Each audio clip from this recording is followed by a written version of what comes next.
Let's go to Manchester in northwest England, where I'm joined by Umar, who is the chairman of the Muslim educational organisation, the Ramadan Foundation. Welcome to BBC World. Let me ask you first, what's your view of this passenger profiling idea, which now seems to be being suggested as a way definitely to weed out those who might be more at risk of threatening those on planes?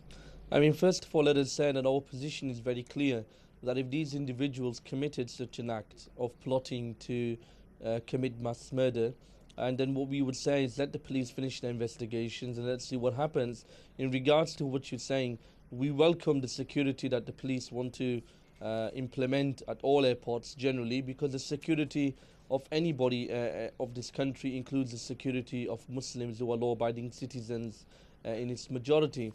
However, what we would say, it is once again criminalizing an entire faith system based upon the actions of a few radical elements. What the people or the government needs to do is start engaging with the right people and stop doing typical PR exercises, which Blair is very famous for, grabbing the headlines and saying, okay, we want to defeat extremism and terrorism. Yet what he's doing is he's fueling terrorism by not condemning what Israel's doing.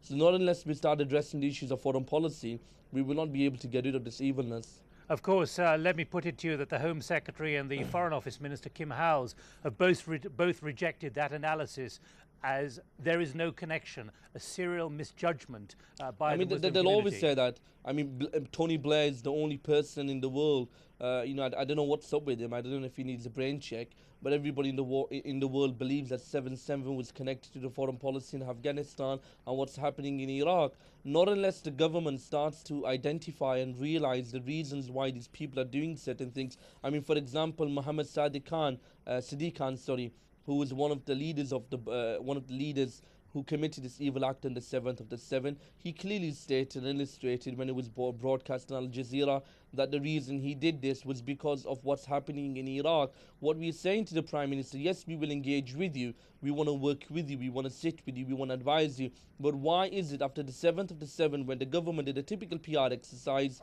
it arranged these programs up and down the UK, sending ministers up and down. The minister came to Bolton, I met him, Paul Goggins, and we gave him a recommendation. Over 60 recommendations were given and only 3 were implemented. Well, let me ask you about the task force which was set up specifically to try and bring the Muslim community and the rest of Britain together somehow quickly.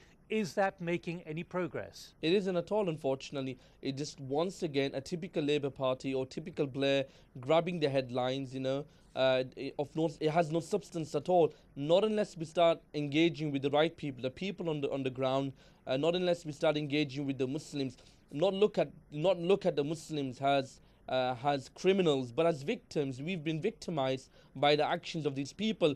The task force needs to really do a lot of rethinking in the policy and the things it's doing. And the task force are behind all of these PR exercises which the government wants to do, and yet the government slapped them in the face and said you need to do even more to fight terrorism and extremism.